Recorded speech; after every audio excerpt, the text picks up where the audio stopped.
So we're going to start the last session of the day, visualizing innovation in cities. Innovation is very hard to do. We have seen it with the Global Mayors Challenge. You know, when you see the presentations, you think, yeah, you're doing this and that, and then it's really hard, and we know that for cities especially, it's very hard. So the objective of this session is to take this thing about, yes, we're innovating now how we visualize. So there's going to be a lot on data, I guess, but it's not only that. I think we had this debate some years in Venice with our colleague Carla about what the cities do with data, because it was like a new thing. Of course, that's like 6 years from now, so cities are doing a lot. But the question is always, you know, between the innovation, the data, what the citizens are doing and what the citizens are seeing, there is a bit of a gap still yet. So I leave the session in the very good hands of our colleague Veronica Itosis. She's the Secretary General of the National League of Cities of the Philippines. And I think we have 3 of our speakers with one of the way, so we're going to switch because Peter is stuck on taxi coming.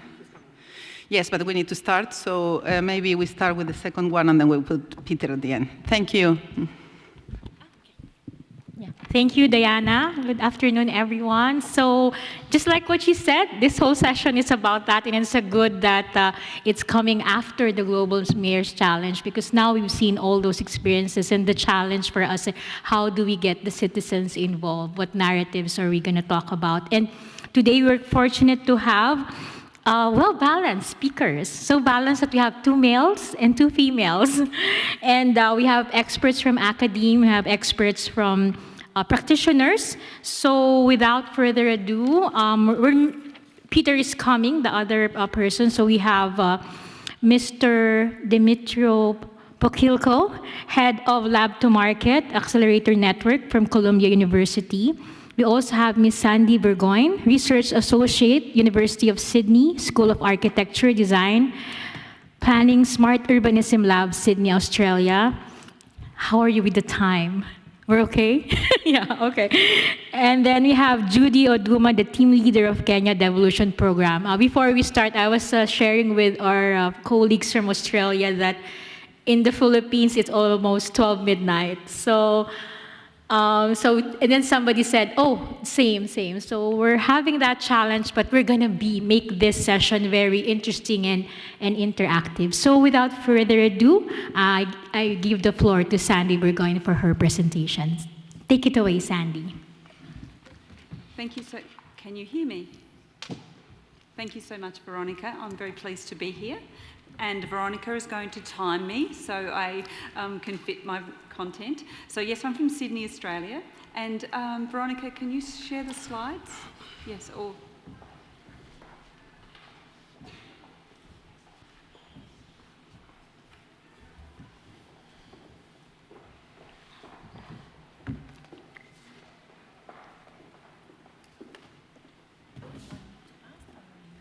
I can do it. So... So this is, must be Peter's. So would you like me to fast forward? Or Peter's here. Veronica, would you like to commence with Peter first? Because then we don't need to fast forward in the slides. No, I'm good. I'm really sorry for keeping you waiting for me. I just wrapped up the second to last session at the expo. It was yes, thank you. And then I got lost on campus. Okay, so my name is Peter Suska. I'm from the city of Prague. I'm the Chief Innovation Officer. And I've been doing this for the past three and a half years. And I'm here to talk about visualizing innovation. And what I thought I'd run you through is our data platform, which is built around an open source solution, an open collaboration approach. It's modular, so fully modular. It's based around microservices, and which facilitate the modularity. We do take a data-first approach, and so what that means is when you think about an issue that you might have in your city, be it in the area of mobility or environment, you start with what type of data may I need to be able to solve that particular issue. And so that's what data-first approach means. And we develop everything internally. So we used to depend on Cisco Connect, and it was just not providing us with as much flexibility to be able to adjust and change things. So we have a team of about 35 internal developers, one of the largest software development teams in the public sector in the Czech Republic, actually. We can consume any type of data, so both static and dynamic. That means real-time GPS data, location data from your buses, your trams. But we can also consume statistical data or vaccination data, as we had in the past. And we can tailor then the response to the types of challenges that the city is facing with. What that slide also shows is the type of areas that we're active in, that be it parking, be it energy management, of course energy data, statistical demographic data, and all the kind of things that all your cities, I'm sure, are collecting. This is an example, so I thought this could be more visual. This is an example when they were shooting The Gray Man in Prague, a Hollywood film with one of the Ryans. And what we did here is, and this is how it differs from Google Maps, is that we have historical data, so we know where bottlenecks will arise, but we can also plan detours. We feed different types of data, so there's floating car data. We also have car manufacturer data, so we do work with Volkswagen and Mercedes, and we feed their location data into these models. And we also use Waze. I don't know how popular Waze is in Spain or your cities, but people do tend to report incidents in Waze in Prague, although they probably should be driving. But it helps us build a great baseline of data and information that we can then model detours and dynamic routes around the city when there's route closures. This is another way of how we use Waze. So the city of Prague used to have multiple taxi providers, and they were scamming tourists a lot. And so there was a political determination to stop that. And we came up with this idea that we would measure over a period of 1 year commuting times, again, using Waze data. So if you're from a city, Waze provides data for free to you. They're not going to help you develop applications or analyses from it, but it's definitely a useful source for us when it comes to mobility, particularly cars. And so we're able to calculate the average commuting times, and on that basis, the average price that we think the journey from the city center to the airport should cost. And then Uber ended up winning the tender, but basically that data piece was one of the key technical requirements for that service then to be concessioned out. One of the other examples is we use static data from cameras around the city, and this is one of the bottlenecks in the city center. And we use that to understand footfall and patterns in directions where people go. This is from COVID times, so the idea here was social distancing. But what we do is we know how many people are kind of passing through different areas, and that helps us, of course, manage crowds and make sure that there's enough space for everyone to pass through the very narrow and dense parts of the city. And that's it. I guess we have time for questions now, but I hope that was visual enough and innovative enough for the group. But I'm sticking around. I'm not going to any other conferences today, so I'm looking forward to the conversation. Thank you for having me. Yeah, thank you, Peter. That's a very succinct presentation. So, so I think this is the point where we ask the fellow panelists if you have some clarifications to Peter. If we can start with Sandy. Thank you, Veronica. Peter, thank you. Can you expand a little bit more on your data sources and how you navigate ingesting private data? You spoke about Waze and combining that with public data, because sometimes it can be quite costly. I know Waze is free. Yes, it could be a very technical question, but okay. So, yes, the Waze data piece is. We started by finding this data extremely fascinating, but that's usually the wrong approach, because when you talk to data scientists, they get really excited about all the amazing data that they could do things with. The main And the key thing here is to find the user. Who's actually going to benefit, and what problem are you going to be solving with a particular data interpretation? And so with the waste piece, it took us a long time to actually develop useful use cases out of it. So we used it for potholes, so self-reported potholes in the first round, and then we kind of iterated towards this. We're also, and to your kind of public domain data, we're also responsible for running the local open data catalog, which is basically kind of the all the data that the city is trying to publish.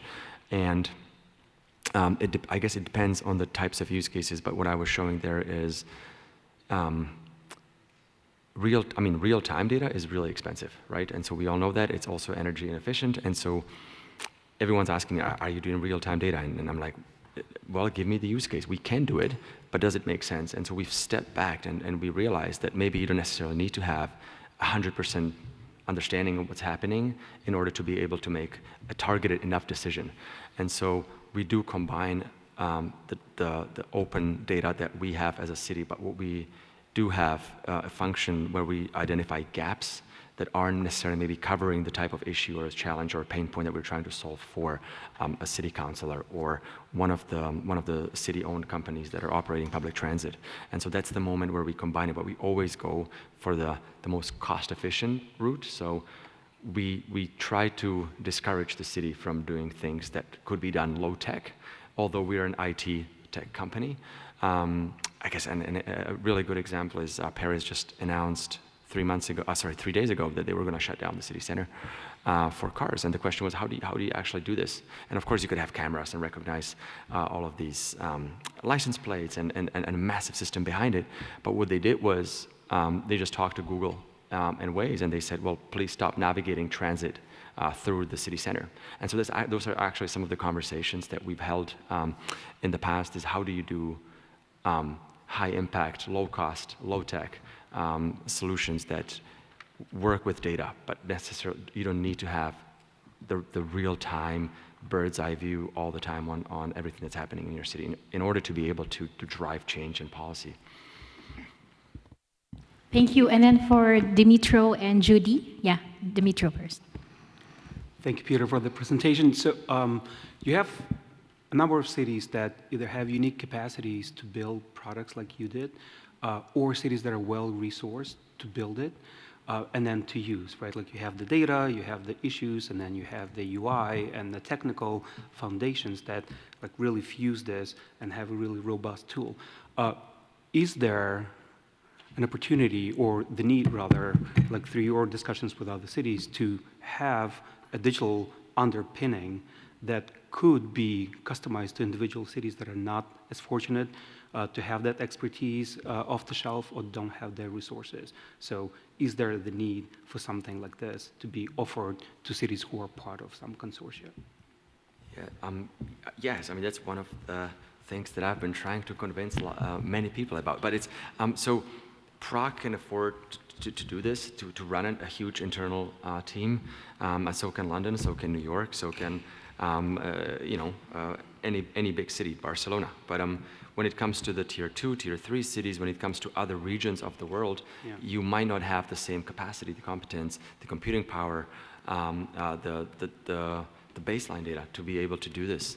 And so the idea that I think is, and the beauty of open source, is that it's fully modular. And if you're trying to build an internal capacity around data, it does make sense to go down this route.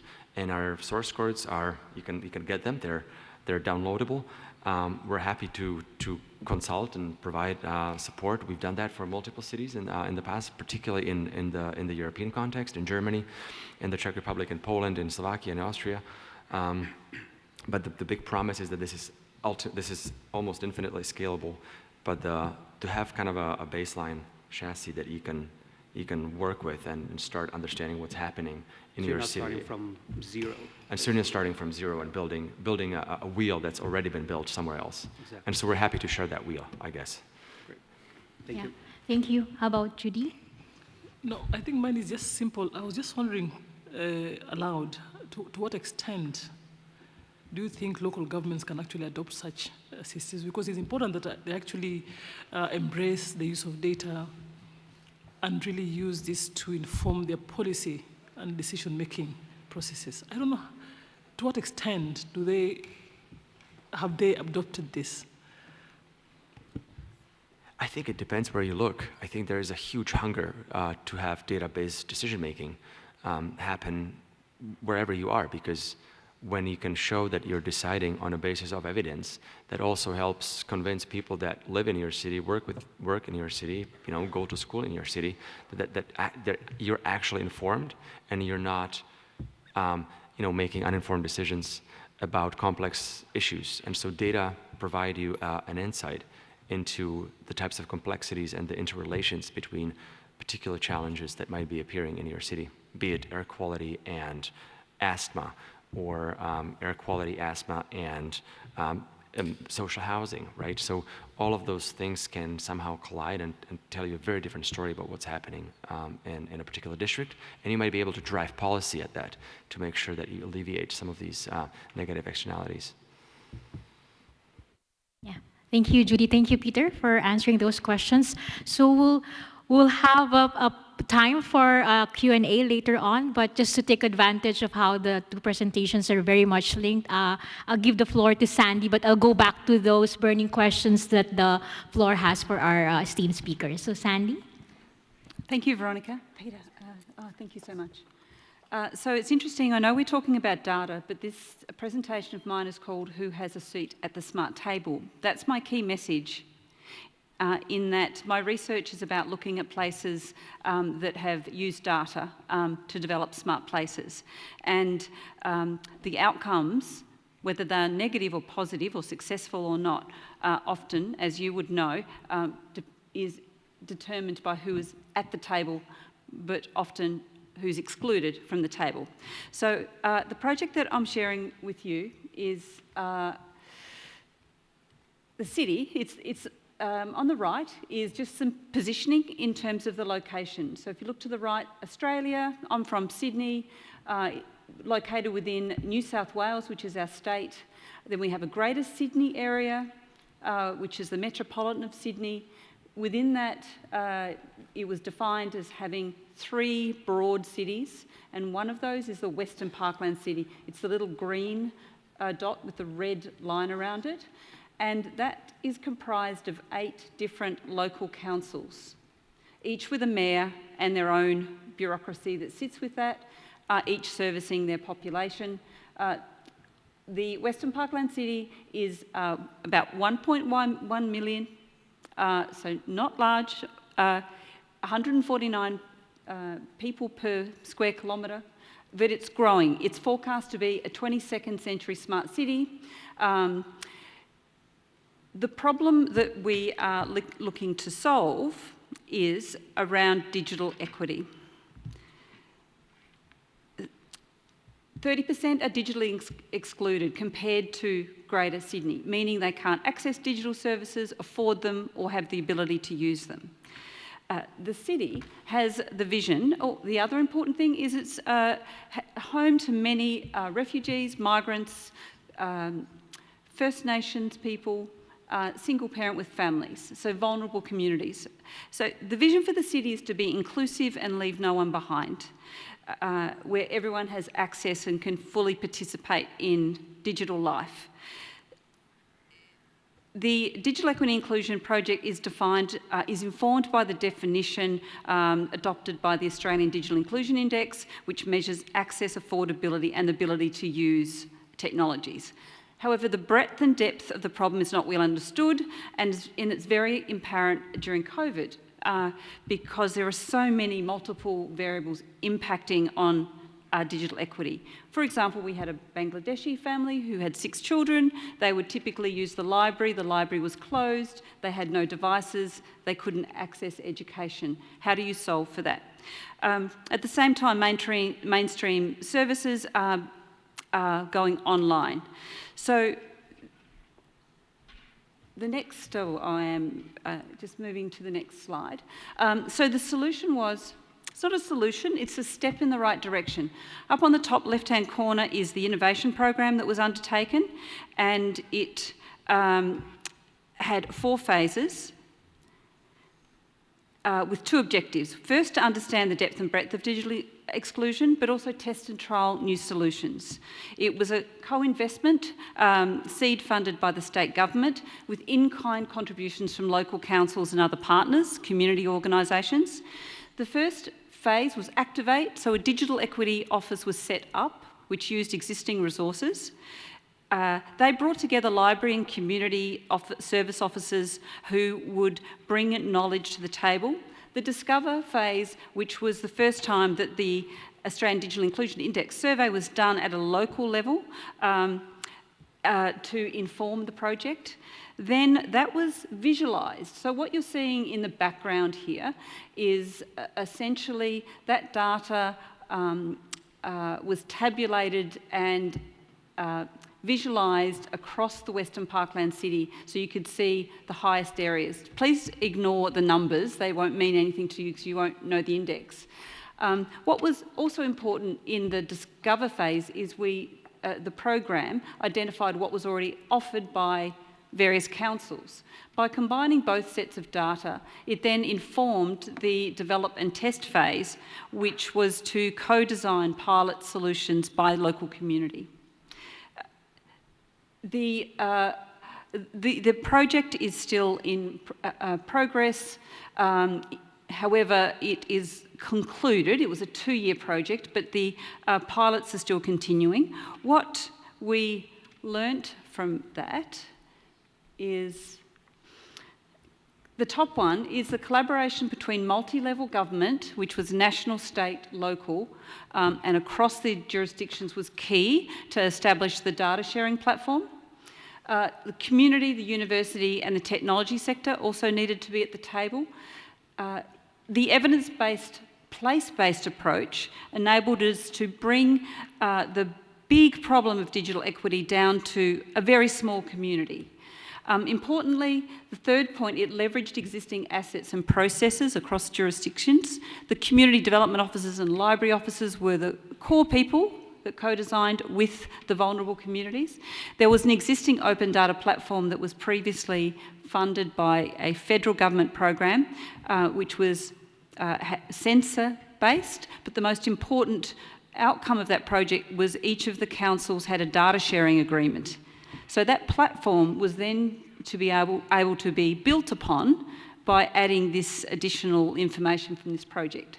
Also, what the program developed was repeatable tools and resources for future use. So on the left, you'll see a document which has a methodology for how to think about data when you're looking at understanding digital equity. Also, you'll see some images there of the pilots. We had, how are we going for time, Veronica? We had a seniors program, which was essentially capacity building in aged care facilities. We had a deadly tech program, which was focused on First Nations youth, and that was about social media safety and helping them apply for jobs online because they were disengaged from society, particularly post-COVID. The other one, Bridging the Digital Divide, was for predominantly refugees, where they would meet in community centres and culturally appropriate workshops were run, meaning community leaders or elders worked with those communities. And the Library Help Catalogue was a capacity building program for library staff. What we found was most people who were digitally excluded would go to a safe place like a library. And often the library staff didn't have the skills to show them how to get online. It also had refurbished devices which were donated. So the last dot point, all of this data was ingested to a spatial digital twin. What that meant is the data sharing agreements meant that it was ingested at the local level, which then was ingested into the state government's spatial digital twin, which could then inform future policy and future programs. So the message that I would leave with you is the tech was relatively easy. What the hardest part for this program was the multi-scala collaboration and linking state policy with national frameworks down to local action, that really to understand the diversity and the nitty-gritty of what was causing the digital inequity. So, innovation program, 2 years, concluded, but it's informing other things. So thank you, Veronica. Thank you, Sandy. All my speakers are keeping on the time perfect. So, so I think now if we can go back to questions from our panel. Let's start with Peter. You have questions or clarifications for Sandy? And then we'll go open the floor to the rest. Yes, I really like that kind of community high impact focus. It just seems tangible. You can imagine like real people being impacted by this. But are you going to continue this program? Is there an idea to expand it further? And are you bringing it to perhaps other cities, at least across Australia? Perennial problem is funding. However, what the program did do is that it's informed two things at the state government level: a state digital inclusion strategy, which, as you know, then will enable you to go through cabinet processes to be able to get funding, and also has just informed the National Digital Inclusion Working Group. In answer to your question, I think it needs to be bespoke. So it's about taking the repeatable tools and methods and applying it to the local community, because you need to. It needs to be anchored, as you know, in local needs, what the local problem is. So I would hope by sharing the resources, anyone can access the resources online and then apply it to themselves with the support of good partners, technology partners, government, and community organisations. So, sorry I haven't got a different answer for you, Peter. No, it's fine. I had a kind of a follow-up, and that's we just hired a data ethics expert, and I was wondering if maybe that's something that you are doing or you're focusing on. I mean, on the kind of the digital inclusion piece. The other thing we are focusing on is transparency of data that's collected in place, and a different project that I haven't profiled here. We're also adopting an open standard that is called Digital Trust for Places and Routines, which has been derived out of the Waterfront Toronto work, and it's about a simple method where you put a QR code in the public place so that community members can understand what data is being collected, so that they're well informed. So from an ethics perspective, it's about showing who's accountable, who owns the data, how it's being analysed, where it's being stored, for how long, and obviously then a link to any AI assurance frameworks, privacy frameworks. So that's something that we are seeing that's building in Australia, and we hope globally. I'm not sure whether that answered your question, but that's critical. Yeah, thank you, Peter. Dimitro? Thank you, Sandy, for the presentation. You mentioned that it's important to have diverse communities at the table, and you listed universities. Could you elaborate a little bit more on academia role and what role it can play in this mix of applications? Yes. So in this particular case, the university brought the methodology to do the research in this case. So they applied a mixed method approach to understand the breadth and depth of digital inequity. So there was a methodology, and also they were able to do the statistical weighting to make sure that we had a weighted sample and the most vulnerable communities were actually spoken with. They also then guided where obviously surveys are a blunt instrument and they certainly don't work well in the most vulnerable communities. So they were able to facilitate local groups and community leaders to actually sit down with vulnerable communities and understand more. So the university in that case played that role, and personally I think the university can play many roles, but I think they need to step into the community side by side and make sense of that, and then we can use that from a policy perspective. Does that answer your question, Dimitri? Yes, it does. And increasingly this is, because the academia can play a neutral role, it might be easier to get stakeholders at the table that might not necessarily engage directly, and that's what we're seeing also. And also government. Many of the population were fearful of government. Exactly. And not trusting of government. And the last thing they would want to do is to share their most vulnerable information with us. So we were fully disclosed, but it was better to have a trusted party, so they would broker some of the community organisations. Yep. Thank you. Thank you, Peter, for raising that question on trust, and Sandy for picking it up. Now, I'll give you the floor to Judy for your question. Sandy, at the end of the presentation, you touched on one challenge around collaboration within the institutions that are implementing. And I think for me that speaks to the whole arena of the governance and management of the program. And I was wondering whether you have begun thinking about how to address that, or at the end of the day we'll have pieces of it implemented across these institutions. And even if this happens, then they should actually continue speaking to the same goal so that they achieve the same results. Is that something that you've begun thinking about?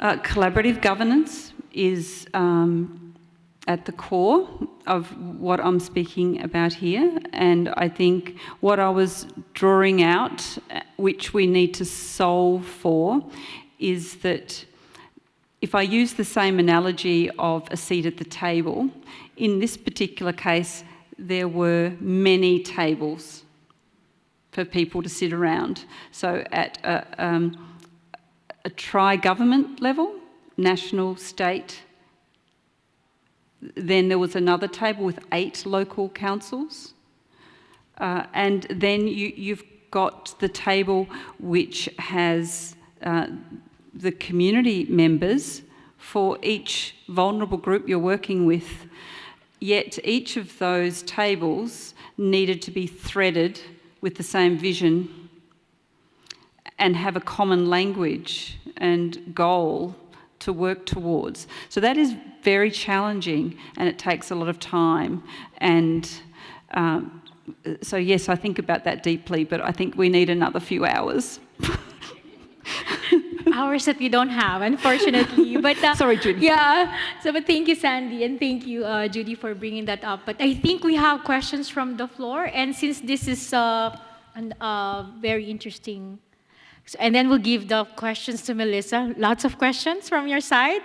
Only one. Okay. But I saw someone raise his hand from this side, sir. Okay. So Angela has a question. Sorry, it's a girl question. Okay. Go, Angela. Yo hablo en español, no sé. I'll speak in Spanish. I hope you can hear me. What I wanted to ask is, I think you've made significant headway in all of these topics of data. And from a Latin American country, I wonder, where can we start? What's the starting point? Because understanding what you said here, I mean, we have to start somewhere. If we do not have the resources, because this is technology, and technology needs a very high investment, where can we start? What ideas can we start with? What's the starting point, so that we can at some point have everything that you've reached, all of your significant advances? For Latin American countries, we're lagging behind still. Thank you very much. So,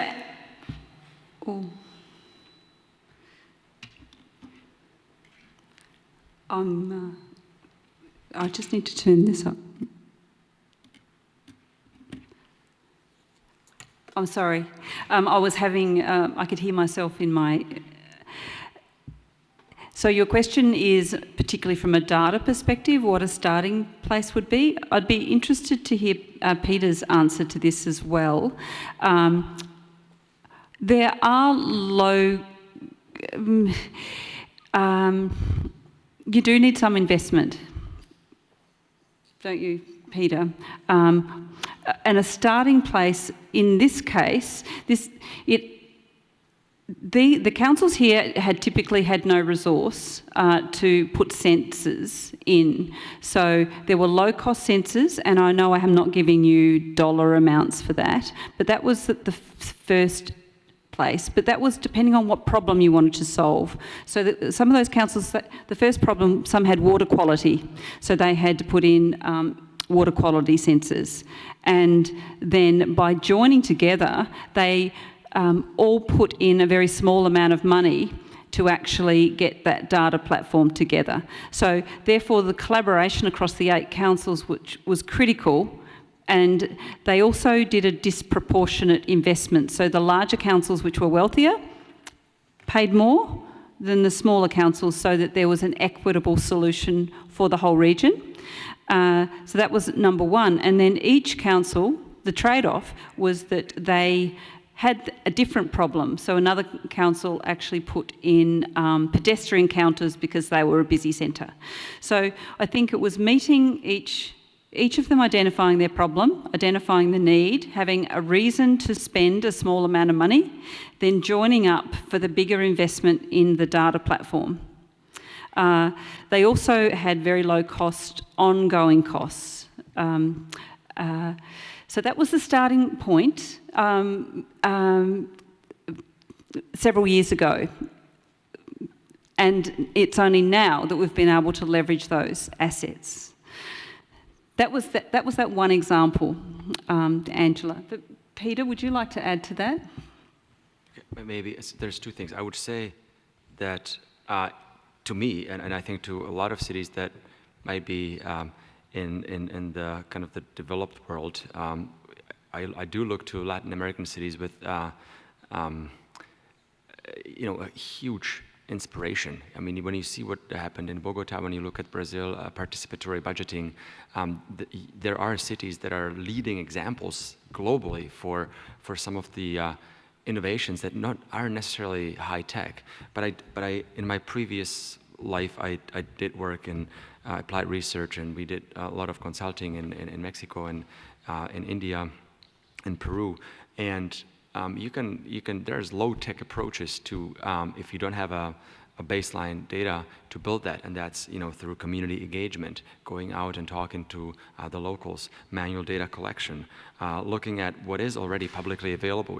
Are there data companies active in your cities that are doing some mapping that you might be able to tap into? I think Diana always likes me when I talk about the Excel sheet, right? So that's a very, very low-tech approach to then doing low-tech data analysis, right? And we're all used to that, and there's powerful tools like ChatGPT, Claude, and other large tools that you can ask questions, and maybe they help you also design some of the hypotheses.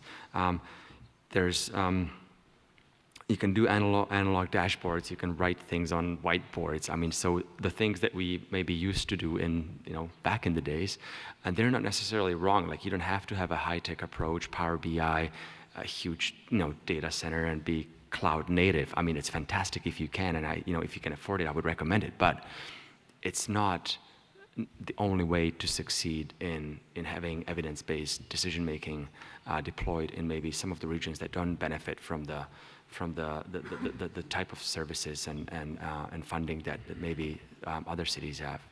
So I would encourage you to do these things because they're low tech, low cost. Yeah.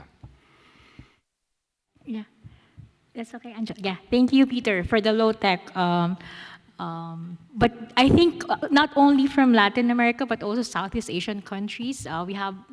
So if you have the will, like, how do you now turn it into something as excellent as what Peter and Sandy shared? But I think Sandy already touched upon it a little bit when she said about the digital equity happening even in Australia. So, but lots to learn, I think. That's what the two panelists shared us this afternoon. So thank you.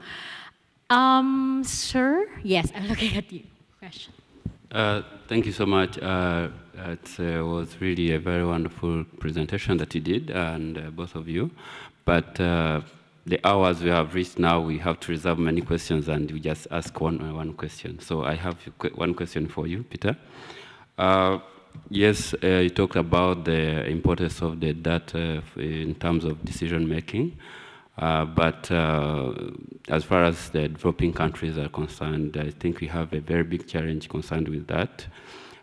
Usually in our countries, we do have the National Bureau of Statistics, and you know, there are some people, academicians and other people just who produce some data.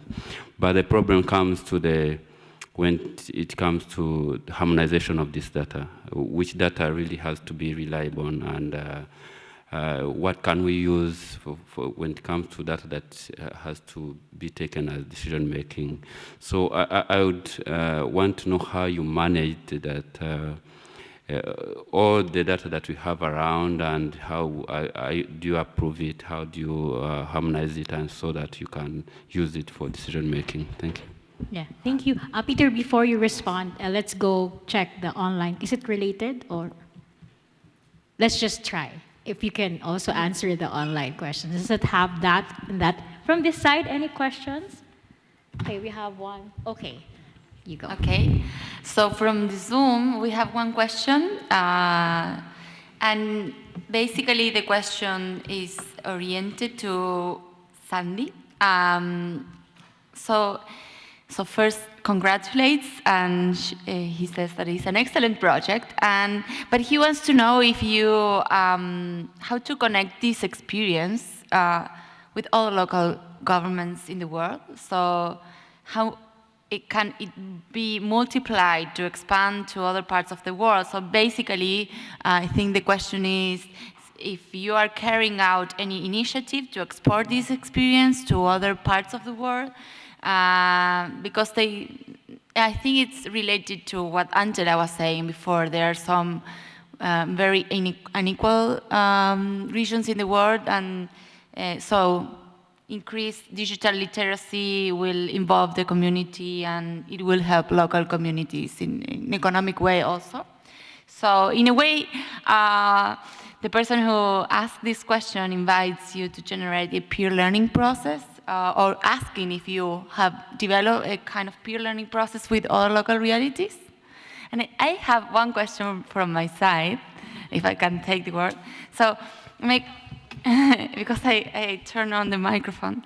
So my question is, how do you link the analog with the digital?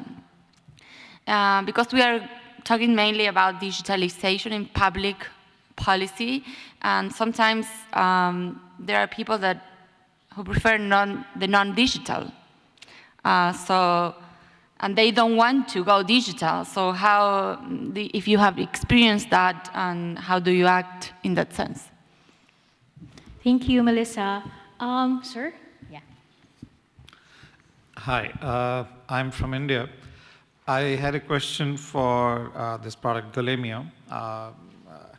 I wanted to understand, since it's a standalone product of yours, most often than not, when we have to deal with the public authorities, let's say a municipality or urban local bodies, they have definitely rich data available from various sources. A, that data is within the silos of the departments and they don't want to share. B, the biggest issue is that they want to kind of put it on their own platform rather than sending it out, because there is ownership issues, there are a lot of privacy issues which are there. And especially in a platform where you are triangulating a lot of data points and then coming out with the gaps, etc. I want to understand if you have faced any such issues for your platform apart from Prague, how do you deal with that? And unless, of course, it's a platform can be like a SaaS, which is possibly usable as a platform still as a standalone also, and the data doesn't go out of the system of the government? How can it be helped in that case? Thank you. So I don't know how we'll divide it, but I think there were questions about data silos and then the pure learning process. But I think for Peter and Sandy, if you can just divide, maybe you can respond to the pure learning process, and then Peter can about the analog to digital, and then the data silos. Oh, but if you want to chime in, feel free to do so. And the question. Thank you. So I was going to offer a couple of reflections for the first two questions. With the peer learning process and connecting with other local government, I think globally there's still a gap in, from an institutional perspective, of how we share approaches for dealing with digital inequity. Even me coming from the Smart Cities Expo this week, we are starting to see emerge new institutions in the US, in Europe, less so in Australia. So it's a gap. So this particular project, though, everything that's been done has been shared on the government website, with the hope that people will then access that and learn. But that's an opportunity. The second question about the non-digital, and the project that I spoke about, the premise of that project was the fact that many citizens in developed countries are not having the choice, because many services are going to a digital-only offering. And that's where we will very quickly get to a crisis point for those communities who are digitally excluded now. There are ways that we can work around that, but I think that is a really critical problem that we need to join together to answer. So they were my two reflections on those two questions. But Peter, I'll hand to you. Oh, sorry, Veronica, I'll hand back to you. It's okay. But Peter, if you can just, I think there was some mention about the harmonization of data, and then Sandy already talked about but I think analog to digital and then the data silos. Yes, thank you. I'm glad I made it here, but okay, maybe I'll start from the data harmonization piece. So we guarantee the quality of the data that sit with us and that we govern. But then for data that sit maybe with the Ministry of Education, what we do have is we have a simple form. You get a token, you get redirected. You fill out a form, a request for that particular data set, and that gets approved by the Ministry of Health. And so we kind of secure ourselves, and we're not liable for all the kind of the reliability of the data, and we kind of dislocate that responsibility and liability, I guess, to the ministry. So that helps a bit with the harmonization piece. We do have standardized formats and open data protocols. We use JSON. If we maybe want to go into more of a detail, for spatial data, particularly GTFS for transit data. Of course, we have a centralized data platform, which helps a lot, and we do implement different metadata standards. Adopting APIs and different types of data integration tools is critical. And then, of course, we do have very close collaboration, so interagency operation when it comes to dealing with different types of domains. So health data, we have experts within the team that can deal with vaccination data, for example, when we did the whole digitization of the vaccination process. And of course, being interoperable and having an open source approach is the right thing to do. I think maybe on the the data governance piece is maybe having a set of kind of standards and agreed upon approaches to how you kind of govern your data space is very, very critical. Yes, cutting across silos, a very, very good question. Maybe I just give you, I think I'll just give you a story. It took us 4 years to get access to the GPS location data for trams. The reason for that was that the city company that's running the transit service was afraid that we would find out how delayed the trams and the buses are. And so their SLA towards the city, because they're contracted by the city to provide a certain level of a quality of a service, basically says that if your buses are delayed or trams are delayed by a certain amount, you get paid less. The thing is, they kept that in a black box, and so there was no way to check how delayed those buses or trams or subways were, and so that's why it took us 4 years. There was this huge resistance, and of course we found out that the average delay was a lot larger, and it wasn't being reported, and so that led to a significant change, and there was this I would say popular demand and request to actually have more open data and to publish more, and so that's how we basically created pressure on that service provider to be able to not for the city to have a check on the quality of the service that was being offered, but also to be able to offer new types of services to people riding public transit. So that means now, so the argument that we were making was, if you publish that data, we'll know that your trams are late, which is okay, because as an end user who's using that app and is trying to navigate to a tram that is delayed, he or she knows that they'll make that connection. And so you're adding new types of features and functions into your intermodal mobility planning apps that improve the types of experiences that you have in the urban realm, using public transit. So we kind of use that user perspective, as in you want to be focusing on your client rather than keeping this in a black box. And so we were kind of pointing at these black boxes and saying, well, it's suspicious that you don't want to be sharing this. What else are you hiding, right? And so that kind of maybe, I would say, rather a stick than a carrot approach really helped us with some of the data that we knew should be shared, and we had a suspicion that maybe there were some discrepancies.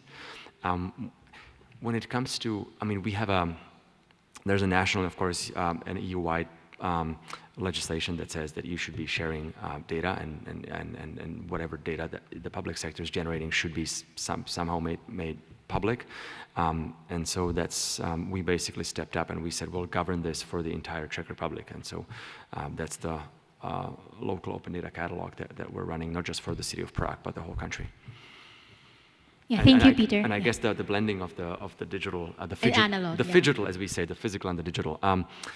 Well, I don't know. I guess in urban planning, there's some use cases around this. To me, these are always really high tech, high computing. We used that for participation in the past, but I don't know how easily that we were able to kind of simulate the amount of traffic that's passing through a particular district when there's a new bridge being put in, or when there's new infrastructure being integrated. But I do think that there's maybe other ways to do this that are maybe low tech. Yes, but it's definitely an important aspect, maybe in the future, when we are surrounded by wearables and other devices that kind of are blending more the reality and the virtual space. But I'm not a necessarily big fan of that. So yes. Okay, thank you, Peter. But maybe Dimitro and Judy can allude to that in their presentation. So just keep the questions in mind, and then we'll try to unravel it together as the discussion progresses. So without further ado, so let's call in Dimitro for his presentation. Great, thank you. Do you know where to point? Oh, it's coming. Okay. Hi, thanks. Hi, everyone. Dimitri Puhilko, Director of Strategic Initiatives and Lab to Market Network at Columbia Tech Ventures. In one of my previous lives, I spent about a decade for the at Economic Development Corporation of New York City as Director of Emerging Technologies team under the administrations of Mike Bloomberg and Bill de Blasio, developing and implementing policies to build and strengthen New York as the global tech ecosystem. Happy to be here, happy to go third, because there are some emerging themes that my presentation will also resonate with on focusing on the solution, not falling for the digital bells, the equity and the diversity of opinions matters, digital, analog, like all of those are valid components. So visualizing the visualizing tools is an amazing toolkit that allows to better understand the solution and understand the problems. There's a reason for why we have a saying of a picture is worth 1,000 words, and videos and graphics are literally worth thousands of pictures, as long as it's not just a pretty picture and a graphic, as long as it does root itself in the problem that it tries to solve, and as long as it makes making decisions easier and more effective. But at the same time, the issue with visualizing tools oftentimes is that we do fall in 2024 for the bells and whistles that are really impressive and really cool, but we do confuse features for the product, and oftentimes forget for whom we're building this and why we're building this. So I'm hoping to spend the next couple of minutes to step back and provide a little bit more context and nuance about where this visualization happens. So when we think about cities, cities are amazing places. We all are partly because of cities here. 80% of US population currently resides in urban environment, expected to be like close to 90 by 2030. 80% of US GDP is being generated by the cities. They are very diverse. They're important social ladder tools. But cities, when we think about cities, we think about infrastructure, like the bridges, the tunnels, the roads. Right, so like that's concrete. How do you visualize cracks? How do you visualize and fix it? And that's all important, and it's something that needs to happen. But the problem is, who's going to pay for it? Local budgets are strained, and there are competing priorities for it. And physical infrastructure, it does tend to deteriorate with time. And when you're fighting with time and with laws of physics, it's really difficult to just play catch up on a constant basis, right? Like producing more concrete, producing more steel and asphalt. This is a really difficult proposition, especially for the places that are not well resourced. So enter the technology aspect of this, right? Like in today's technology, many of us come from the expo, spoke or participated at the Smart City Expo, and it's just mind-blowing about the technologies that we see there, right? Like growing up as a kid in Ukraine, I just could not fathom, you know, a fraction of all the things that we take for granted today. We have all kinds of sensors that can be based on radio, could be based on just like simple computer vision, climate, noise, pollution, and all of those sensors can be low powered and they can talk to each other and generate a ton of data that, thanks to the next gen communication tools, 5G and beyond, are able to communicate this on the edge or to the cloud, basically with low single millisecond latency. And that, as a result, generates a ton of data. And thanks to big data and AI tools that we have at our capacities in 2024, you're able to churn through it and see patterns that are not that easy to see to a human eye, and more importantly, make inferences that will help better understand the fraying physical infrastructure, maintain it and manage it, and forecast maintenance of that data more effectively. So great, right? The problem is we're not building this in cosmos. We're not building this in vacuum. We're building this for people. And if you're not doing this, you will end up building a lot of cool things and burn through a lot of money and building a lot of cool things that no one needs. So you need to add the societal aspect to this, right? Like cities are becoming denser. Cities are dealing with some of the macro trends that are impacting the decisions that we're talking about infrastructure and technologies, like flooding, like other aspects of this are something that has to be factored in. And then, so you need to like really think about those.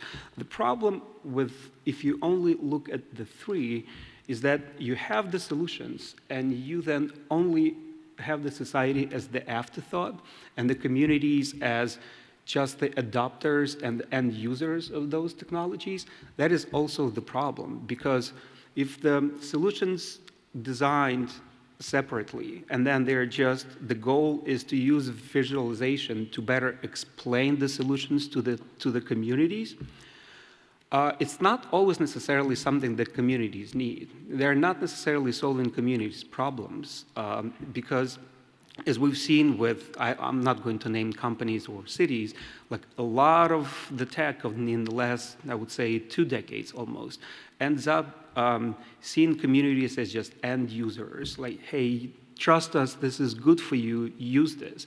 And communities see their privacy being violated, their priorities not being taken into account, and they are completely left out of the upside of the financial aspects and profiting on these amazing technologies.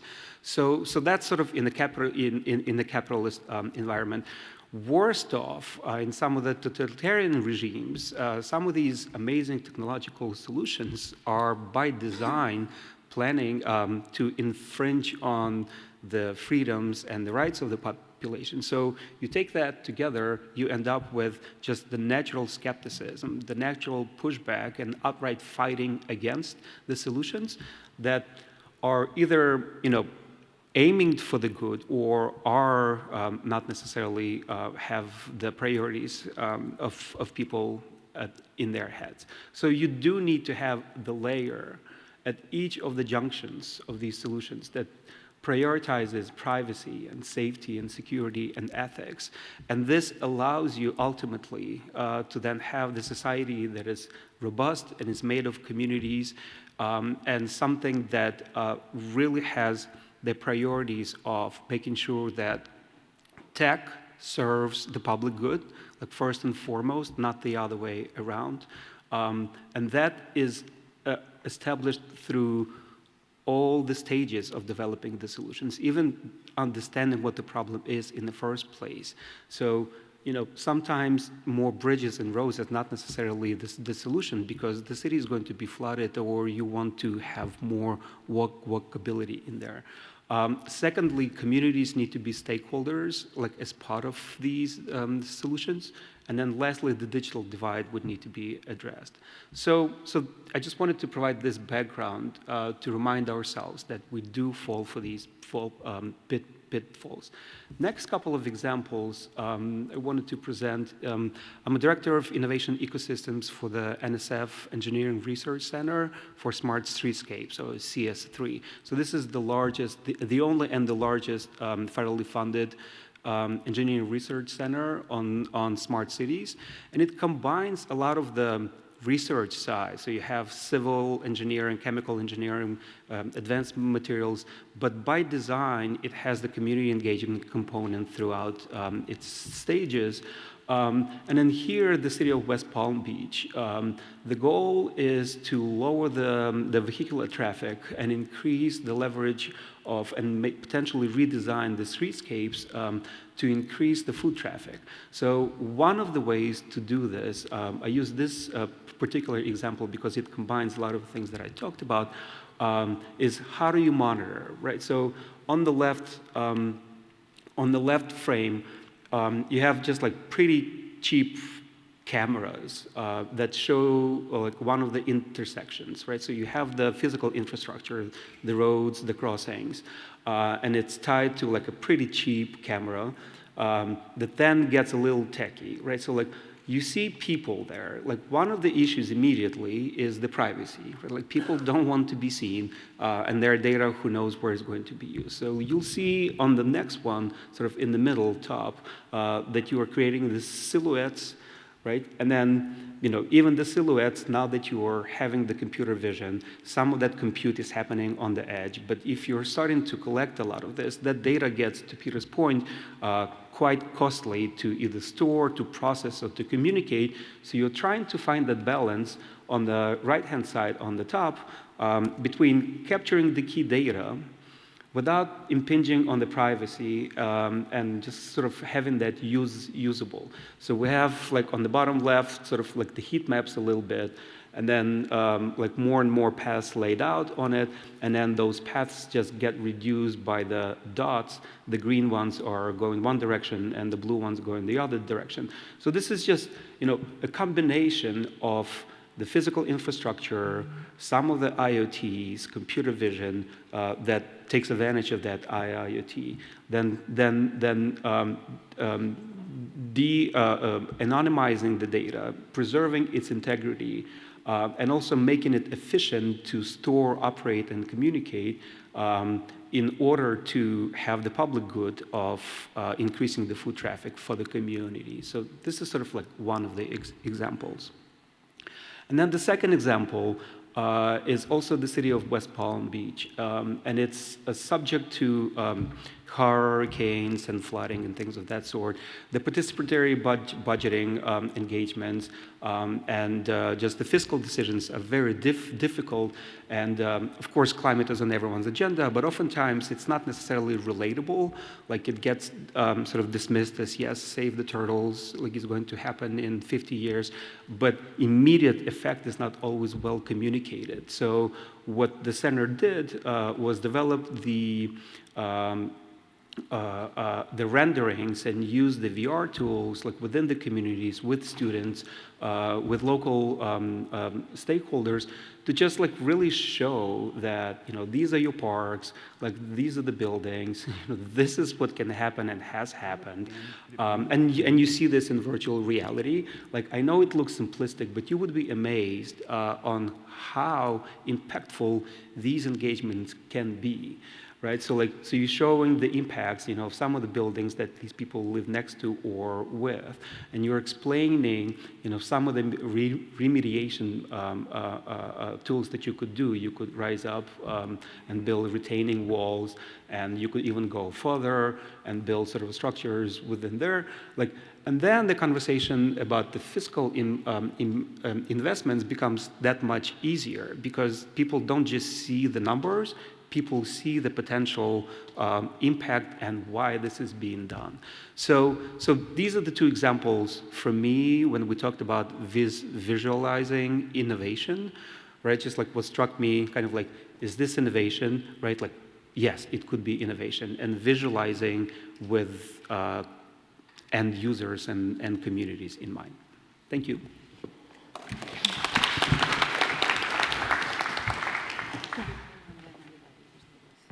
Okay. So yeah, so I got instructions. So we get, I think because it's very connected, the presentation of Demetrio and Judy. So we'll give it to Judy, and then we'll have an open forum immediately.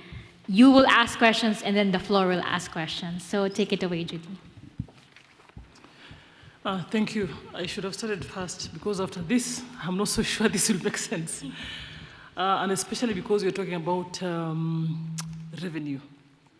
Talking about money, and it's always difficult to visualize how do I get you know, a specific or certain amount of money or cash or revenue, you know, in the next 3 months, 6 months, 1 year, and so on and so forth. So I'm speaking to innovation around revenue collection. Here is basically about own source revenue. And why do I speak about this? I think with the birth of devolution in Kenya in 2013, also was born a devolved system of governance. And here, resources actually had to follow the functions from the national to the local level. About 15% was required by the law of shareable revenue to go to the counties. But it also required that counties worked harder and had innovation around how to collect resources in order to boost the service delivery and actually also development. Where do I press here? It's going to take a while, he said. Yeah. Oh, there you go. Yes, so on-source revenue performance for counties is what I'm going to speak about. Is there something I'm missing? Oh, there you go. So for the longest time, counties actually collected revenue, and they're allowed by the law to collect revenue from property taxes, from entertainment taxes, and this basically contributes about 8 to 10% of the county budgets. I'm using this as an average. But if you look at the recent performance, we have had counties, we actually have 47 counties. We have had counties that have really worked hard towards achieving this particular goal, raising more than 100% of even what is required or what they actually set as a target. Specific ones, maybe you'll go back to the map later on. We have Turkana, which is one of the very difficult counties to live in. Actually, it's considered an ASAL, arid, semi-arid area. Kirinyaga, some of those have been leading in revenue increase across the 47. But if you look at, am I going? Okay, there you go. So these are some of those that have actually tried to surpass their targets. If you look at the initial growth in 2013, at the birth of the new constitution, we had counties, some of them even just using the valuation rules from 1963 when Kenya got independence. Relying on that didn't give us good results, didn't give counties good results. But between 2016 and 2019, we had some kind of steady improvements with the realization that even as counties were expecting shareable revenue to come from the national government, there were some delays, and even the percentage required to go to the counties was not enough. But how do you improve services if you don't have enough cash? How do you realize development if you don't have enough revenue? And therefore, counties began to think outside the box. And between 2020 and 2023, there were some kind of significant improvements in collection, some of them trying to be efficient in their collections. And here, we're looking at the targets most of them were setting, and the revenue they were realizing. So between 2013 and 2022-23, you'll still realize that they were setting very high targets, but not meeting those targets, relying so much heavily on national government shareable revenue. But with the crisis, and especially with the COVID-19 crisis, with the many other requirements, disasters happening, floods, and things like those, and of course the continuous delays of funds or shareable revenue to the counties, they had to actually think about other sources and other ways of doing things. One of those was just around digitalization. How do they digitalize revenue management systems and platforms, and linking them to telecom companies, to banks, so that there is no pilferage? Because for the longest time, some money was collected, revenue was realized, but because of pilferage, they were not able to realize as much. Number two was around linking services or twinning services, for example, land rates and business permits, to enhance enforcement and also collection. And this was actually twinned with building the capacity of revenue collectors, including ensuring that there's better governance, there's better enforcement, and so on and so forth. Thirdly is around just reforms, legal and policy reforms. Most of the counties introduced, for example, if I pick the health sector, they introduced what we call the Facility Improvement Fund, where you have funds collected, for example, in hospitals, ring-fenced and plowed back to the health facilities or to the hospitals so that they can actually improve services. For instance, we had, if I can just give an example of Homa Bay County government, all revenues that are actually collected from the hospital facilities, whether clinics, dispensaries, level 1, 2, 3, 4 hospitals, were actually plowed back. One, to improve on the services, whether it is cleanliness, whether it's paying workers, even introducing what we call community health workers, to be able to boost services to the people. I picked on just about 3 examples, 3 counties, and how they did this. If you look at Kisumu, for example, Kisumu decided to establish or to create a revenue board so that the focus is on the board. They are given targets on the amount of revenue to collect per month. And every month have what they call a governance roundtable, where the citizens and the county officials sit together with the governor to actually monitor and track the records. How much did we set as a target? How much have we collected? What have been the challenges? Why have we not met the target? How are you going to improve on this? Simple, a governance roundtable every other month, so that the citizens can actually give even evidence. If there's any pilferage, if there's any malpractice, they are able to actually articulate it, and those loopholes are sealed as they move month by month. The second one is really, I'm just trying to pick around 3 for each of those that we've picked here. Adopting a cashless, completely cashless system of revenue collection, so that there is no money, there is no cash that goes through anybody's hand. Others, for example, Homa Bay County, apart from the Governors Roundtable, they have actually introduced what they call a person-to-person monitoring system, where you even have the citizens being the whistleblowers. In case they see any malpractice happening in the field during the revenue collection, they have the voice to raise during such meetings, and whenever there's such, is actually stopped and nipped at the bud at that point. Moranga, for example, has strengthened this in the way that it even can afford to pay for some services for the old population when they're accessing facilities like hospitals and so on and so forth. In this way, they're able to actually track how are we performing, who is in charge, can you give us the records, for example. So different counties have been able to adopt different ways in which they can actually expand their revenue basis, but also be able to close all loopholes when it comes to revenue collection.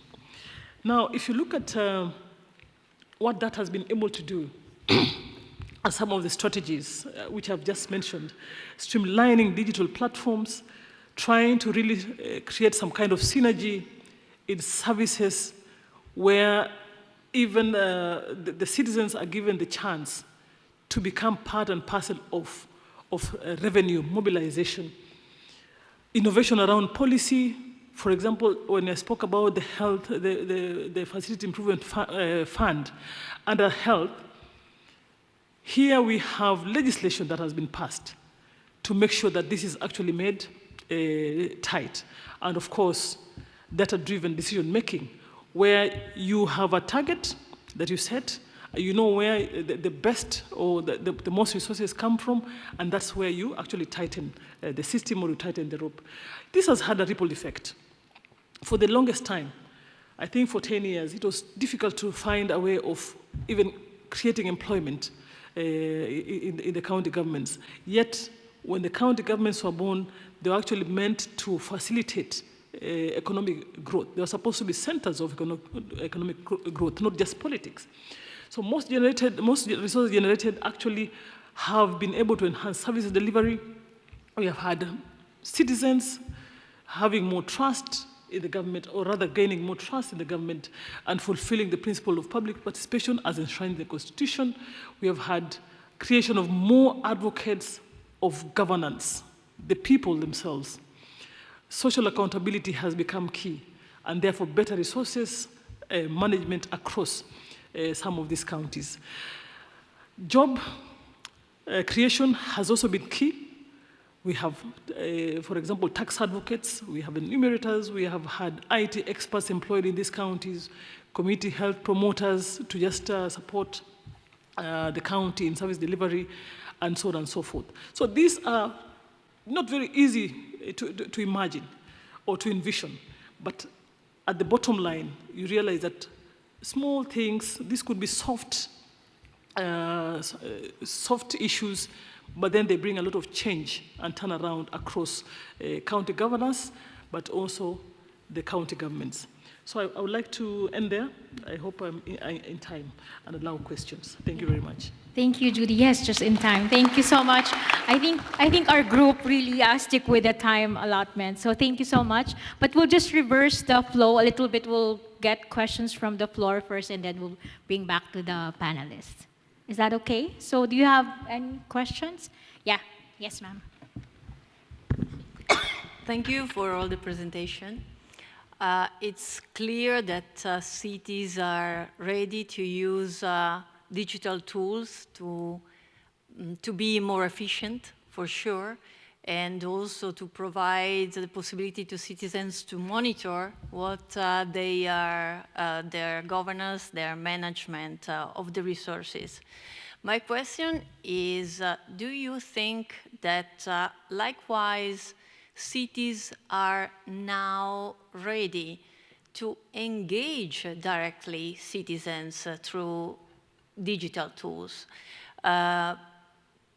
to co-design, to co-create, to co-product the public services, and to redefine the common goods that are needed in this new society?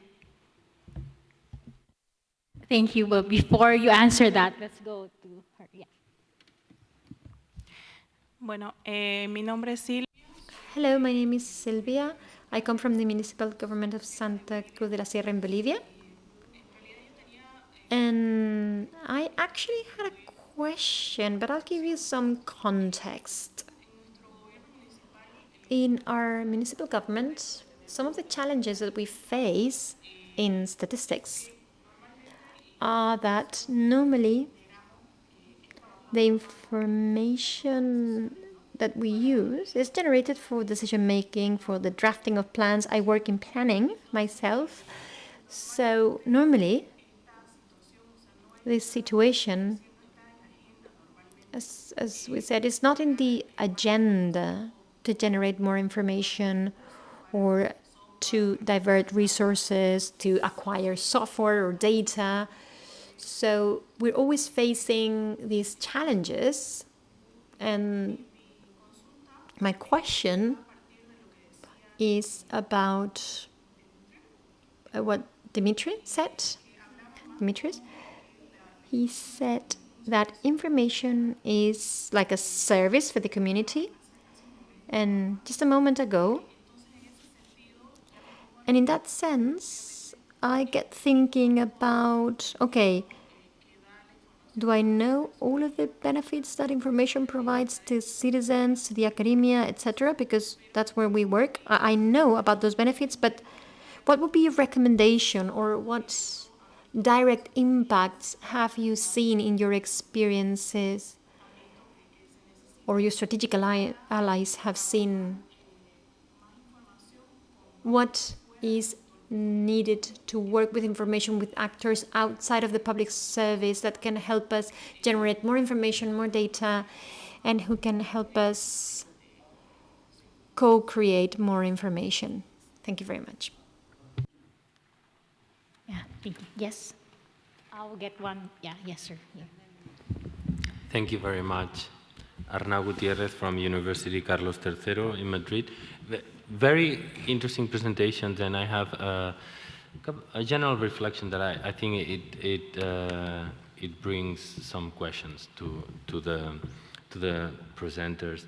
I really like this approach in which you assume that goals and different perspectives should drive technology or should drive solutions. And sometimes I believe that cities tend to forget that often. And I think it's interesting. Also, to what extent in Kenya, some cities, some local governments were able to increase their revenue sources. And the numbers are amazing, and I was wondering how come? It's just technology or some new legislation or new enforcement? Because, and here a general question for all the presenters, I think that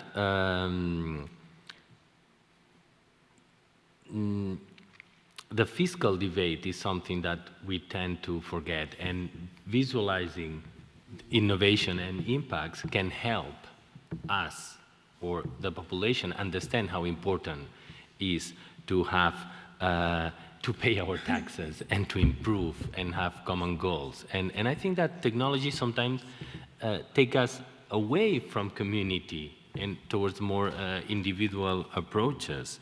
So fiscal debate, improve knowledge about how useful these new technologies are, and finally, a reflection about who owns the data, who owns and who uses the data, and to what extent local governments are or can be captured by companies, by tech companies that know more about the city than the actual leaders.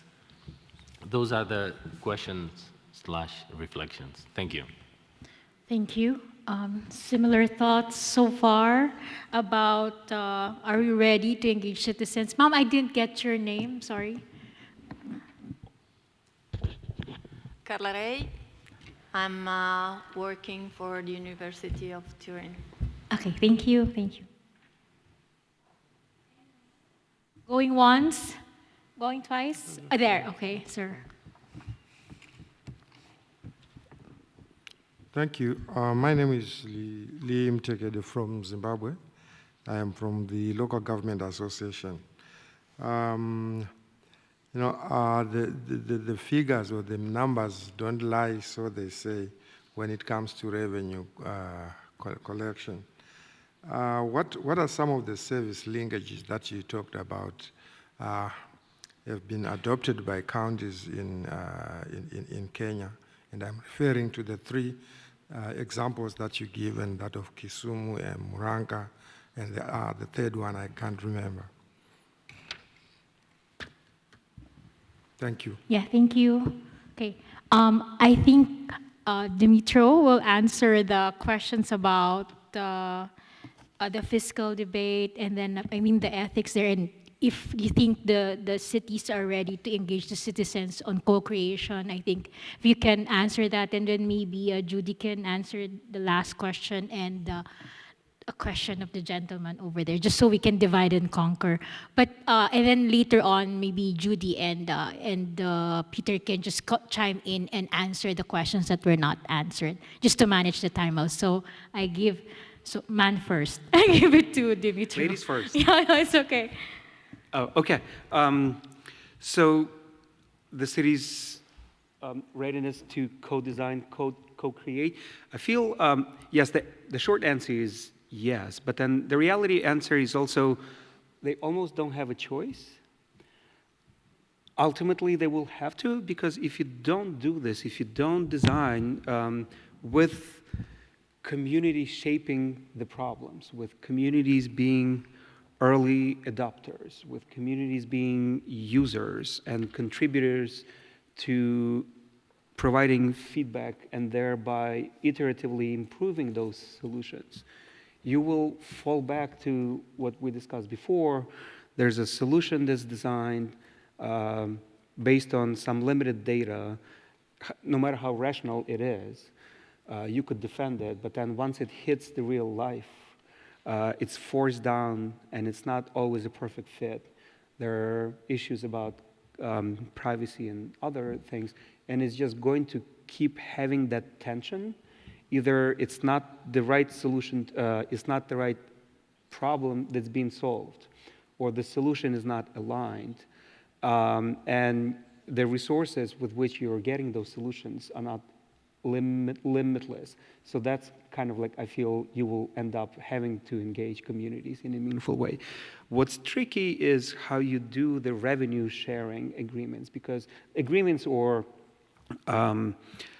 solutions, because if the communities are playing a role in designing these solutions and improving them, is there a way to share some of the upside, if there is a commercial side to it, with the communities who are using this? So that's probably like the biggest question mark that we're trying to tackle.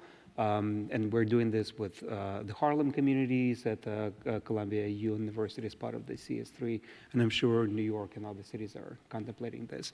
On the question about the privacy, absolutely agreed with you that, oh, you know, in some of the places, wouldn't it be nice to have the data, but then we don't have the data, or there's the data and then it sits in the box and it's not machine readable, just a bunch of printouts. So it's sort of useless, it's not really data.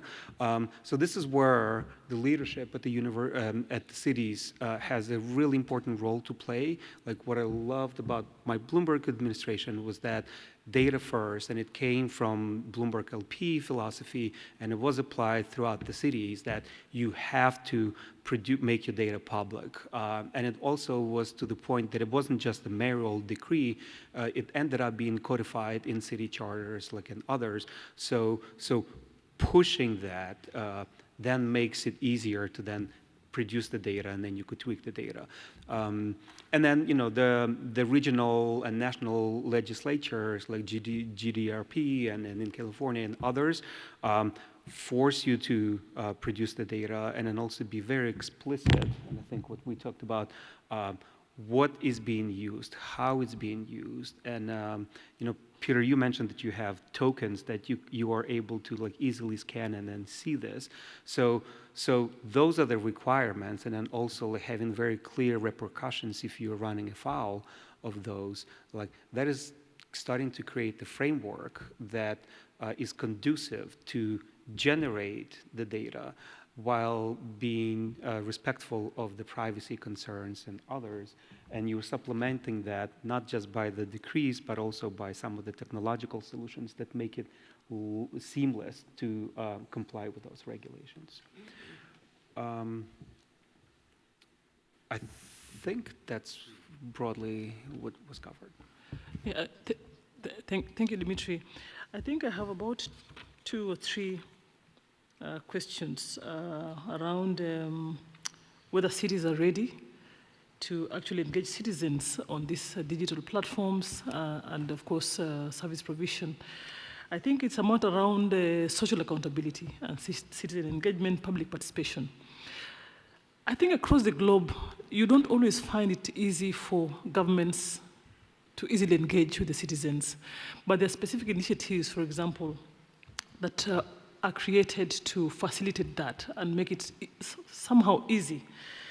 I can give an example of the Kenya Devolution Sector CSO working group in Kenya, where we have a CSO network across the country that specifically works on engaging county governments and also the national government to really demand for services, to demand for accountability, to be able to allow the government to think about engaging on every step of the way, whether in planning, prioritizing, in budgeting, and just implementation of projects and programs at the subnational level. So the group really looks at different sectors to make it easy.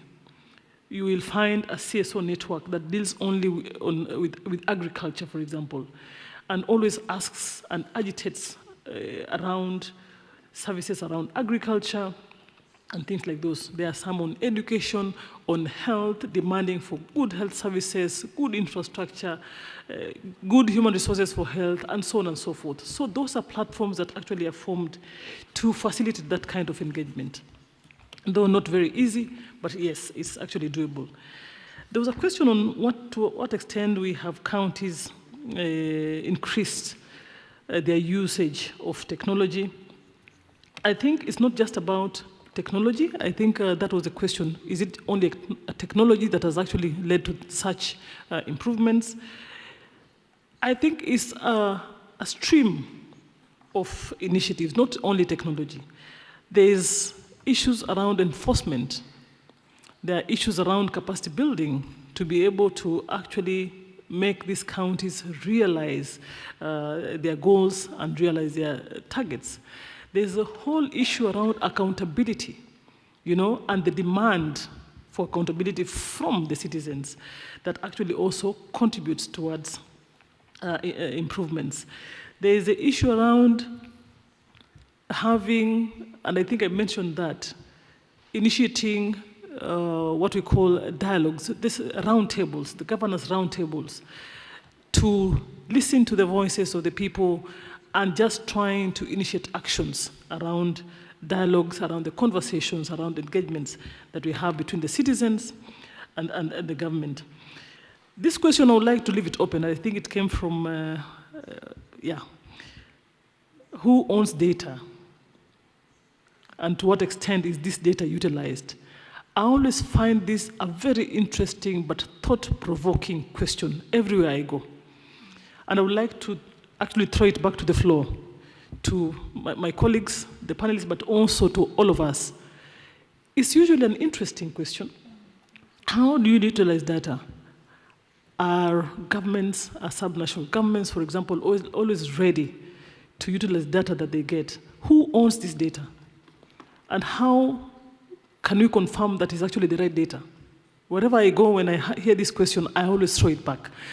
Something to think about, to harness the proper and full utilization of data, but also to find a way of building the urge of institutions to begin embracing the utilization of proper data and just harnessing and harvesting the right data for use. So I'm throwing it back to the three of us and also to the table. Then the last one is around service linkages from my friend from, is it Lilongwe? Zimbabwe. I think I mentioned one item which has been a success on FIF, the Facility Improvement Fund, as a direct string that you can actually link to the funds or to the revenue collected. Any coin, any cash collected from a facility, for example, if it's a clinic or a hospital, is plowed back to improve on the services within the hospital. So that's a direct linkage. Others also include, and I think I gave an example of Moranga, maintaining traffic, developing traffic rules and having those enforced and maintaining traffic and providing services around that. We have this kind of population here. You cannot have, for example, 1 or 2 officers manage a population of 1,000 people or 2,000 people. You bring more, and where there is less, you actually take less. Then you work around what kind of additional services do you need to provide in a specific area. Markets, for example. Whenever we have revenues collected in markets, it's given back to building more markets, or to improve the markets, or to actually do the cleaning in the markets, and so on and so forth. Others are around the provision of water services, for example.